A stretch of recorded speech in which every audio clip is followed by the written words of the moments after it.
almost baseline resolution. 20 mils a minute, 40 mils a minute, 80 mils a minute.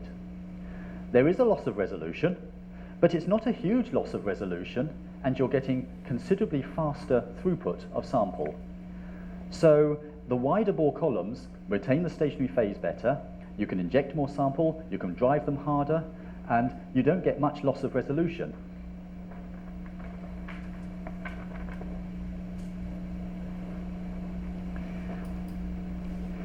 Here you have the decrease in resolution, showing that the wider bore the wider your column bore, the larger your column bore, the less your resolution declines when you increase the flow rate. Here you have resolution of 2 peaks. Here you have the mobile phase flow rate in this is in liters per minute. And here you have it for 4 different column bores. The blue line, the dark blue line, is for a column bore of 3.73 millimeters. So you can see that as you increase the flow rate, your resolution drops dramatically. You just lose your resolution completely. So if you have a small bore column, you need to run it really slow. Otherwise you get very poor resolution. When you go up to 10 mils a minute, as you increase the flow rate over a very wide range, you don't get that much of a drop in resolution. The line is fairly stable. So a wider bore, you can increase the flow rate and you don't lose your resolution very much. And the wider you make the bore of the column, the more you can increase the flow rate and the less you lose in your resolution.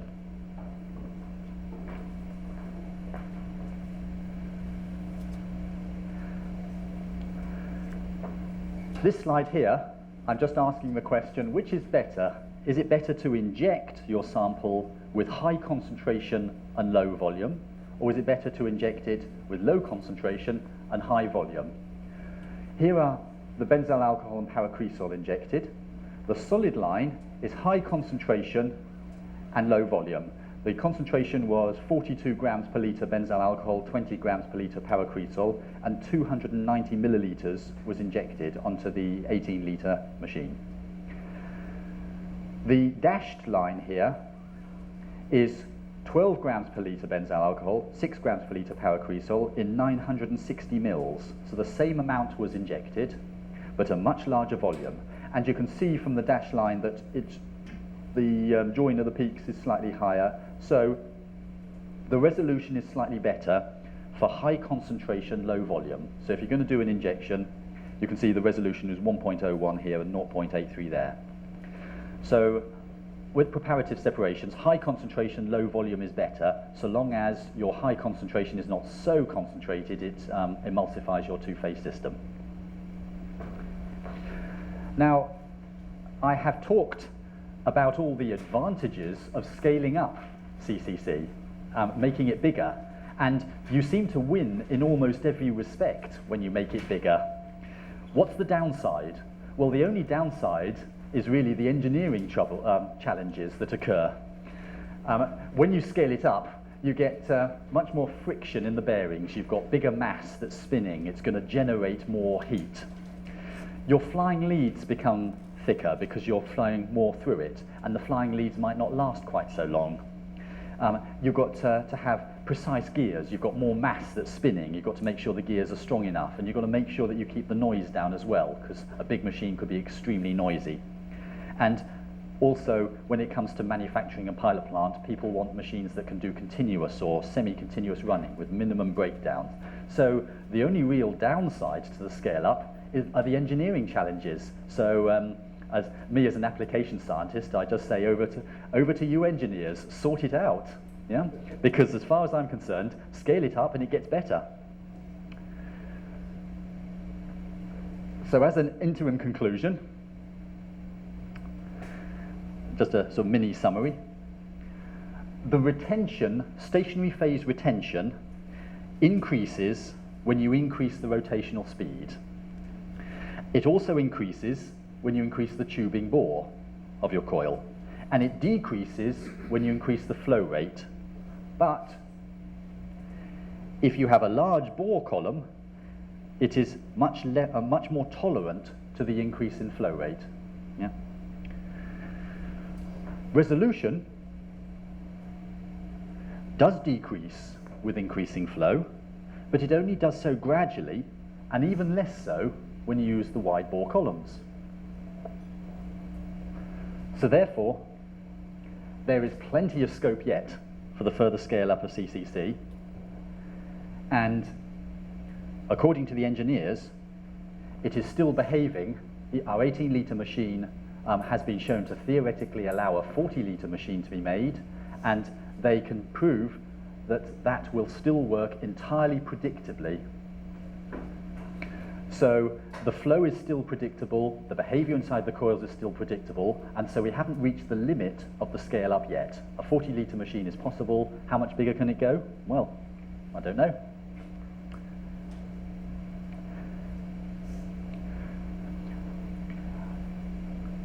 That's the end of the little section on the theory of scale up.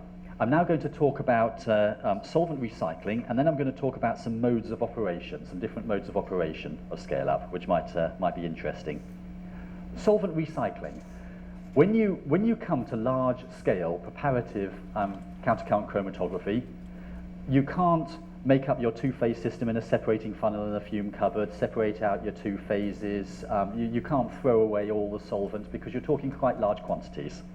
So solvent recycling becomes important. This is the solvent table that I presented in my last talk. I've seen it's been printed in your booklet. If you selected one of those solvent systems, say we select solvent system number 12, you can't make up that solvent system in a separating funnel when you're on a preparative machine. The 18-litre machine has a flow rate of maybe a litre per minute. If you were going to do a 30-minute run, that would be 30 litres of solvent. You can't shake up 30 litres in a fume cupboard. So what do? Well, we have analysed the composition of each phase. So this is the composition of the upper phase. So this is the same table, and solvent system number 12, if we pick that, we would make the upper phase by putting in together 2.8% of methanol, 69.6% ethyl acetate, 26.7% of heptane, and 0.88% of water. And that would make the composition of the upper phase. So we could make it up as much as we needed. And here's the composition of the lower phase. So for our system 12, we would put 22% methanol, 10% ethyl acetate, no heptane, no butanol, 67.6% water. And that would make up the composition of the lower phase. So we just make up the phases to demand. Of course, having done that, you can look at what's actually happening in the solvent system with the different components. This is the upper layer composition, and you can see that as we go more polar, remember this one here is very polar, and this one here is very non-polar, you can see that you get an increase in heptane and a decrease in ethyl acetate.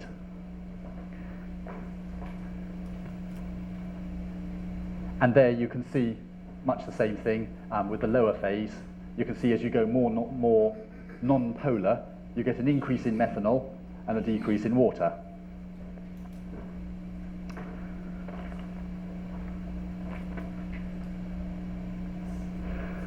But there are two advantages to analysing the phase system. The first is we make up as much upper phase as we need and as much lower phase as we need. We make it up to order, using that composition table from the analysis. The second advantage is we recycle the phase. So when we've done a run, we collect the fractions, you dry the fractions down, you're going to do that anyway. We take the solvent out of the rotary evaporator, we just do a quick analysis on the gas chromatograph, and then we reform the composition back into the composition of the mobile phase, and it goes back into the machine for the next run. So there's a recycling of the phase. What we tend to find is if you're using a hexane ethyl acetate methanol water system and you're using the hexane ethyl acetate phase as the mobile phase, then the chances are you will have just lost a bit of hexane. That's usually all you need to top up, is just a touch of hexane, and it can go back into the machine. but we remake the solvent phase back as it was. And this shows two chromatograms, one made up with fresh solvents, the other one made up with a recycled, reconstituted mobile phase, and you can see there's no difference between them. These were done on the 5-litre machine. Notice that this is 20 minutes. Okay? So you can see that the whole run was 23 minutes. So although it's a preparative run, they're still very fast. So this will be a typical protocol for the 5-litre machine. In this case, we're using this solvent system here. The injection in this case was 150 grams in that material. That amount is 5% of column volume. The run time was 20 minutes. Recycled in cycling time in 35 minutes. In other words, the run finished in 20, but it then took another 15 minutes before the machine was ready for the next run for dealing with fractions or whatever. That's the flow rate. And 12 litres of solvent are used per run, but 9 litres of that is recycled. The only reason that the other 3 litres aren't recycled is that those fractions were just so grotty that it wasn't worth the effort of drying down the solvent. We just decided we'd sacrifice 3 litres of solvent per run. You could recycle the whole lot, but you've just got to dry down the whole lot. And we decided they were so mucky that it wasn't worth it. So that is a typical protocol. A large percentage of the solvent is actually recycled during the run.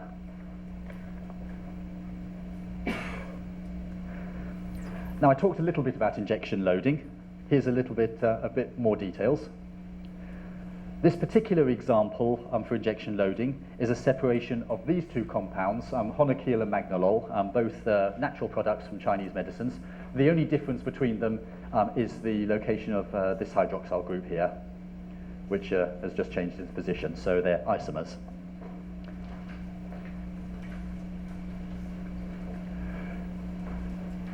When we were doing this run, we started off injecting 20 mg per mil on the 5-litre machine, the 4.6 litre machine. So 20 mg per mil was injected, and that gave this chromatogram here. There's one compound, there's the other. 30 minutes is here. We got good separation, really good separation, small peaks, and we thought we're obviously not loading the column enough. So we went 4 times bigger and injected 80 mg per mil. That gave this chromatogram here, obviously considerably more compound as eluted, and we've still got almost baseline resolution between the two components. So we thought, well, we haven't reached the limit yet. Let's go the whole hog, and we injected all the rest of the sample at 320 mg per mil, and we got this single peak. And we thought, notice it's come off in 16 minutes. So we've got a single peak come off. We thought, oh dear, we've blown it.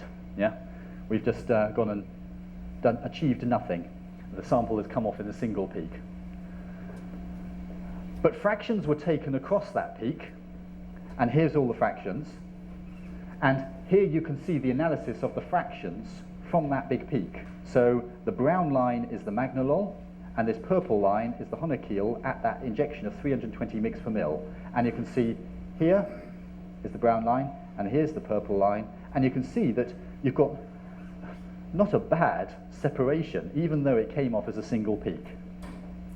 So the separation occurred, even though on the when we looked at it, we thought we'd actually just blown it and come off as a single peak.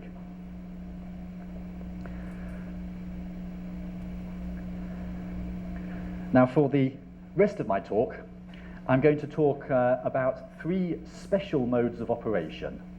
So far, we have talked about standard, I suppose, traditional countercurrent chromatography. This is hydrodynamic countercurrent chromatography, where you have just a simple coiled tube that is spun in the planetary motion, creating those waves of mixing and settling. Now, being a research centre at Brunel University, we're interested in trying to find ways that might be more efficient, ways that might be better than doing that.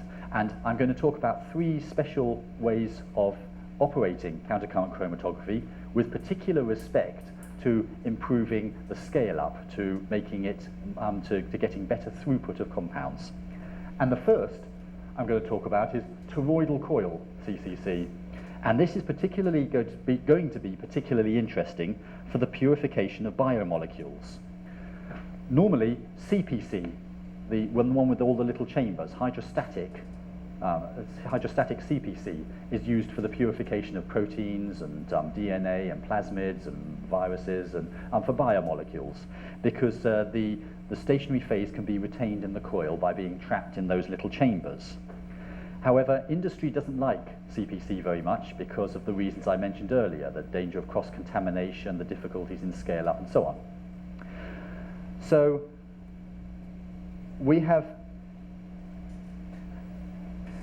made this machine, which is a toroidal coil. It was initially invented by Dr. Ito, but we have created this as a toroidal coil machine, which has the advantages of the hydrodynamic CCC, but can also separate out the biomolecules. The way it works is your coil, instead of just being coiled round like this in a multi-layer coil, is coiled round like this and then like that. So it's almost like taking a hollow telephone cable and wrapping it around in a coil. Yeah? And then it is spun in the normal planetary motion. Now, as you can imagine, some fairly complex mixing goes on inside there. But the bottom line of it is that the mixing that occurs inside the toroidal coil machine is the cascade mixing that occurs in the CPC machine, not the wave mixing that occurs in the multi-layer CCC machine. So we've basically created here a CCC machine with a single tube wound in this toroidal coil manner. It's got a single tube, but it's got that cascade mixing. So how does it perform?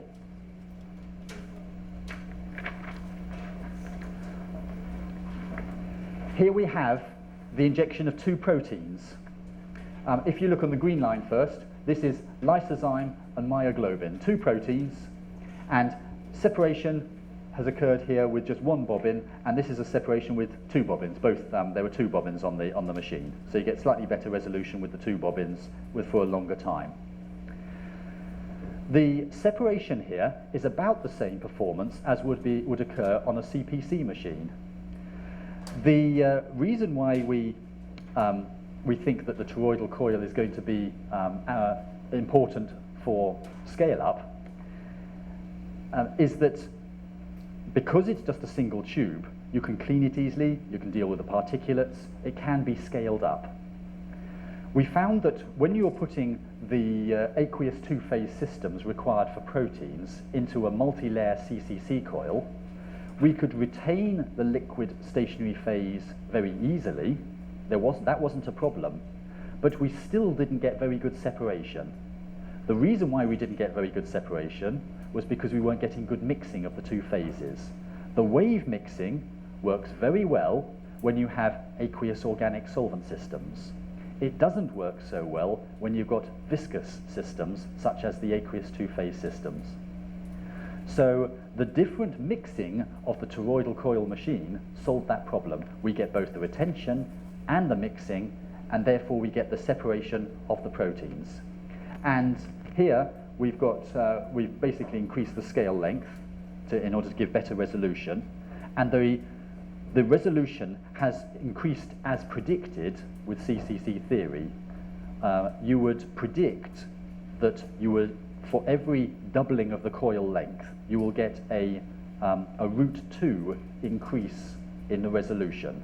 The resolution is proportional to the square root of the coil length. So you double the coil length, you get a √2 improvement in resolution, or 1.4 times. And that is exactly what we see here. So it's behaving as predicted by CCC theory. However, what's interesting here, here's the resolution, again in the toroidal coil machine. Here is the rotational speed. As you increase the rotational speed, we get an increase in resolution. But then it plateaus. Now, that was puzzling us a little for a while. Then we realized in the toroidal coil machine, you have these loops. Remember, they go round like this and then they go round in the coil. You have the loops. Yeah?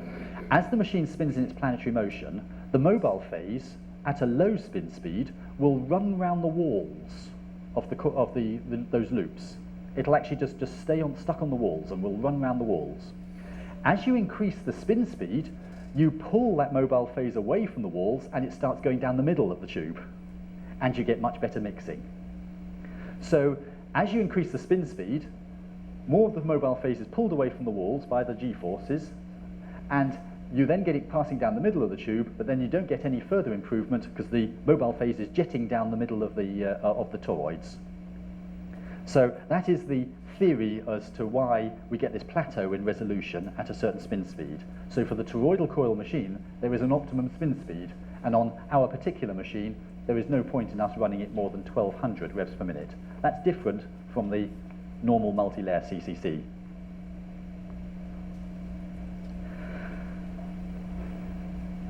This slide here shows the big advantage of the toroidal coil machine. You have a run where you've got something coming off the solvent front. Here's separation of the two proteins, lysozyme and myoglobin, we did before. This line here shows the eluted volume. So this is what was coming out at the end of the coil. And as you'd expect, you've got just a standard linear line because we kept the same flow rate all the time. But the orange line is the amount of eluted stationary phase, and the purple line is the amount of eluted mobile phase. You can see that when we started the run, we get stationary phase coming out at first, as you'd expect. You fill the coil with stationary phase, you start pumping, you start the spin, start the mobile phase. You push out a certain volume of stationary phase, but then no more stationary phase came out, none of it. The thing was very, very stable. In other words, there was no bleed of stationary phase, and that is a big advantage because with CPC, you often get a bleed of stationary phase coming out.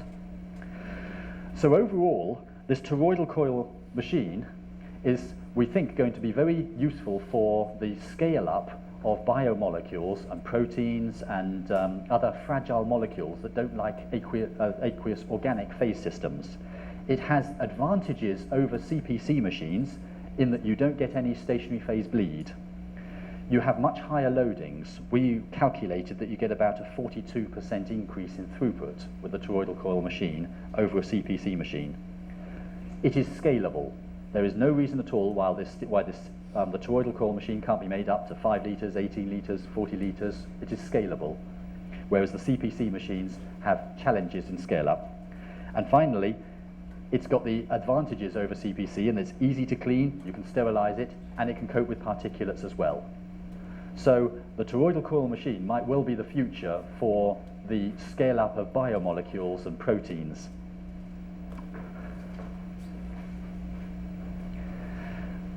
Now going on to special mode of operation number 2, non-synchronous CCC, and this is for the perfect mixing and settling of solvent systems.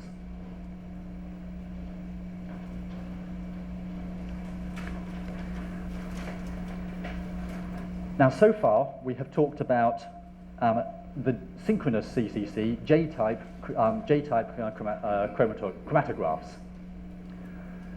Called J-type, of course, because of the leads just here. And you have a stationary sun gear, and you have a rotating planetary gear, and this rotates around like this, and so that it spins on its own axis, and it rotates around the stationary sun gear. As you know,